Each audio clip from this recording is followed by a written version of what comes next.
Hey! You're going the wrong way, you tube! Oh, thank you very much. It's a short...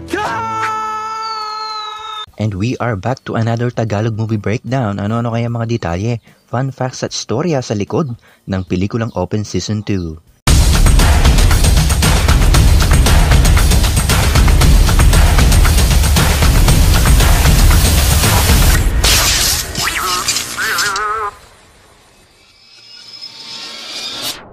Before we begin, you can comment down below to join in my custom shoutout. Si Elliot ay malapit ng ikasal, ngunit si Mr. Winnie, ang Dutch Hounds, ay dinukot pabalik ng kanyang dating mga amo. Ang mga amo niya ay huli natin nakita sa unang pelikula. Si Boog, Elliot at iba pang mga hayop ay nagplano sa isang rescue mission para mailigtas si Mr. Winnie mula sa ilang mga alagang hayop sa lungsod.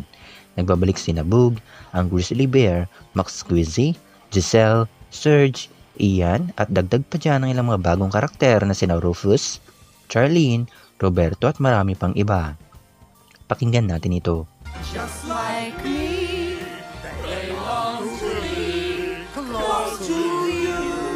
Uli natin yan narinig sa isa pang pelikula ng Sony Pictures, ang Angry Birds, the movie. They long to be close to you. Was ist das? Ito ay isa lamang reference sa larong Mortal Kombat. Ah, the humanity! Ito ay isa lamang reference sa The Heaters. Oh, the humanity. Nagtataka ba kayo kung bakit kusang inaalis ng mga usa ang kanilang sungay?